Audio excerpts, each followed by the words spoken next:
I got a chance to listen to your new joints, in fact, Godzilla Raps and also Stop Bluffing, both dope tracks. I know like Stop Bluffing, that was, or excuse me, Godzilla Raps, that kind of gave me like a Mobb Deep 90s hip hop type of sound. That was really dope, man. Who was that produced by you Skills? Yes, it was, most definitely. Okay, okay.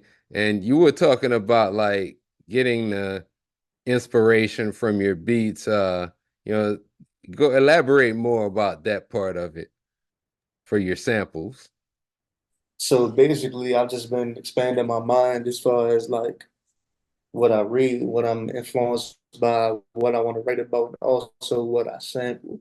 Now that sample was an overseas sample. I'm not going to put that out there, you feel me? I don't need to get that email or letter Yeah, about that sample. yeah. But I pitched it correctly, you feel me? But like one thing that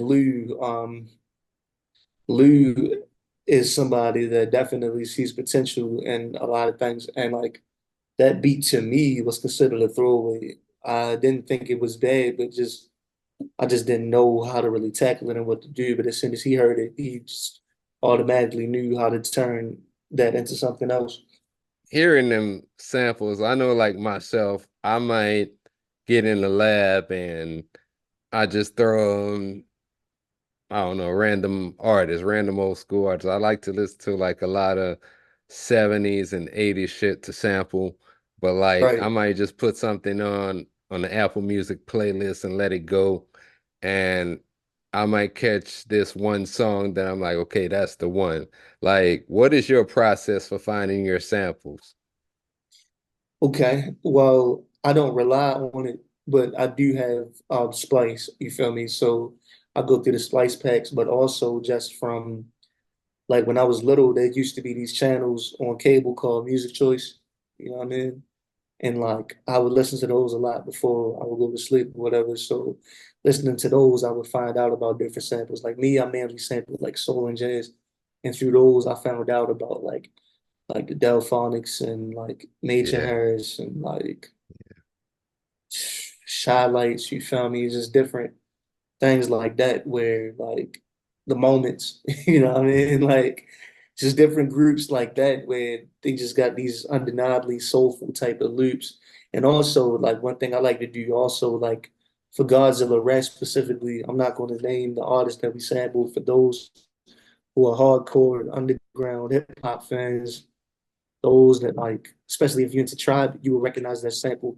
And to me, it's kind of like a challenge where you take a sample that many people have flipped before, but you flip it differently in a way it hasn't been flipped before. Like I take a lot of pride in producing that Godzilla Raps joint. Like I definitely used a sample that is familiar to ears, but we did it in a super grimy, just different type of way. Like Baltimore boom bap is our genre, and I like to.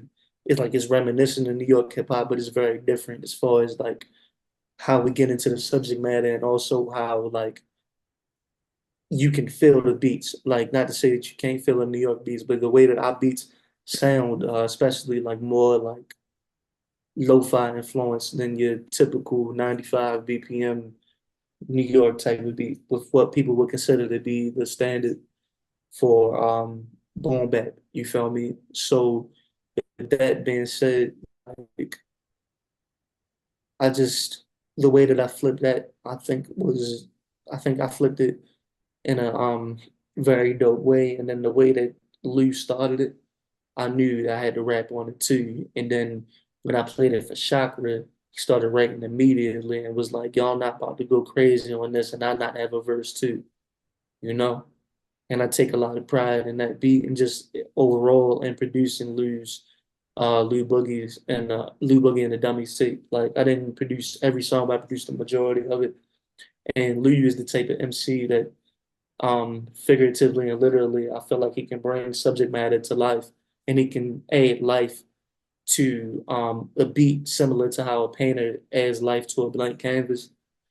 And I'm glad that he chose those beats that I sent over And I just think that our styles work very well together, whether it be on the mic or whether it be if I'm just producing. Now, Louisville, um, tell us a little bit about what, what came to mind when Skillz sent you that beat. Like, what's the first thing that came to your mind?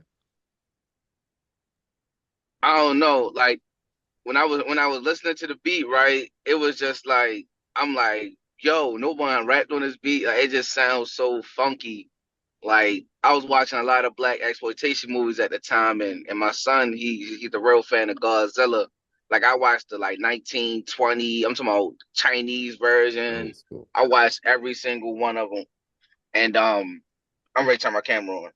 And oh, look at this handsome young man. So um uh, yo, I was just chilling on my like 'cause I saw like my steps in my steps are in my kitchen, and that's where like I really come up with a lot of my songs at. And when I'm sitting on my steps and I was just listening to it, the first thing was coming to my mind was um I just found out like a couple words. I was like, yo, post on IG, but you'll never see me slipping because when people post on IG, they always have a location or somewhere that they at.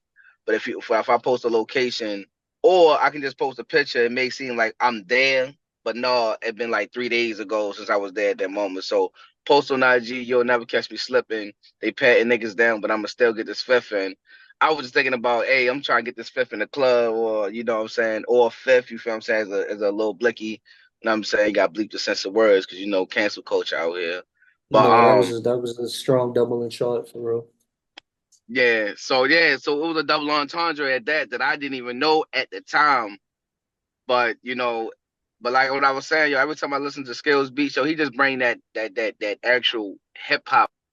And he just bring that actual like hip hop out of me, like actual you know like just actual having like that real conscious of who you are, like yo, just be you and just grow from there. And I learned a lot of growth out of him and out of his beats and the being around him for real. So like I said, we can coincide with each other with these beats for real. And Godzilla Raps was just I just had to flow. I got real comfortable. Know what I mean? Then when I the same day, oh my gosh, the same day that I got the beat and I recorded it at Skill's house. We had dropped a reel the next day, and that reel did numbers.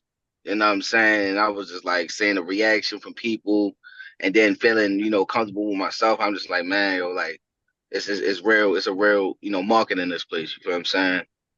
Yeah, And what yeah, we do, we're not doing none of the mainstream type beats. Like like I'm from Baltimore, yo. I can do that. I can do any type of music, whether it's go reggaeton, whether it's go Latin music, you know what I'm saying, Igbo music. Like I can do all that because I'm like music is universal.